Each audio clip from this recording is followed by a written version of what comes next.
एक समय की बात है, एक गांव में रामू नाम का एक गरीब मिट्टी के बर्तन बनाने वाला कुम्हार रहता था। उसके पास बस एक टूटा हुआ मकान था और उसके पास एक अनोखा मिट्टी का गांव था जो उसके पूर्वजों से उसे मिला था।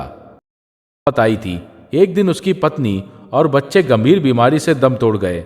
वह अकेला रह गया अपने टूटे मकान में, अपने टूटे दिल के साथ। रामू रोता था और अपने परिवार की तस्वीर को देखता था जो अब फटी हुई थी, लेकिन उसका वो पुराना गांव अब अजीब चमकने लगा। रामू ने दरवाजा खोला और अंदर प्रवेश किया। जैसे ही वह अंदर गया, दरवाजा अपने आप बंद हो गया। रामू घबरा गया, लेकिन गांव की रोशनी ने उसे ताकत दी।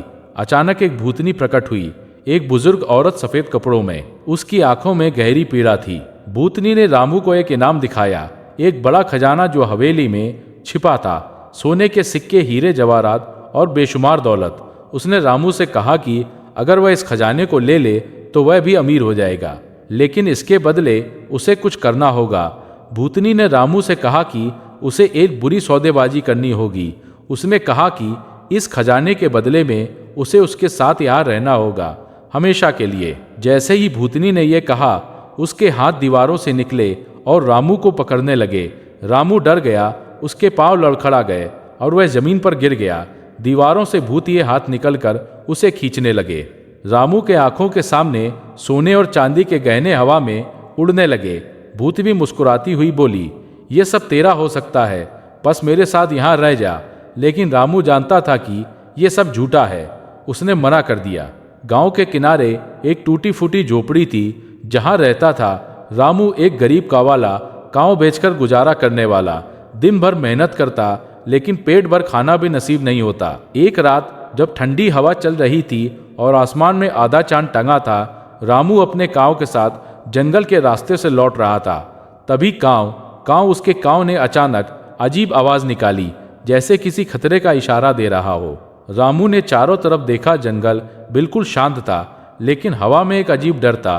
तभी उसे दूर एक पुरानी हवेली दिखी जो सालों से वीरान पड़ी थी। गांव वाले कहते थे उस हवेली में रात को रोशनी जलती है, लेकिन कोई इंसान नहीं रहता। रामू डर गया, लेकिन भूख और मजबूरी उसे अंदर खींच ले गई। रामू ने हिम्मत जुटाई और कहा, मुझे ये सब नहीं चाहिए, मैं गरीब सही लेकिन आज़ाद हूँ। इतना सुनते ही हवेली हिलने लगी। आत्मा गुस्से में चिल्लाई, कोई यहाँ से खाली हाथ नहीं जाता। तभी रामू का कांव जोर से चिल्लाया, कांव कांव कांव। अचानक एक तेज रोशनी हुई और रामू खुद को हवेली के बाहर पाया। सुबह हो चुकी थी। रामू कांप रहा था, लेकिन जिंदा था। उसने पीछे मुड़कर देखा, हवेली गायब थी, जैसे कभी थी ही नहीं।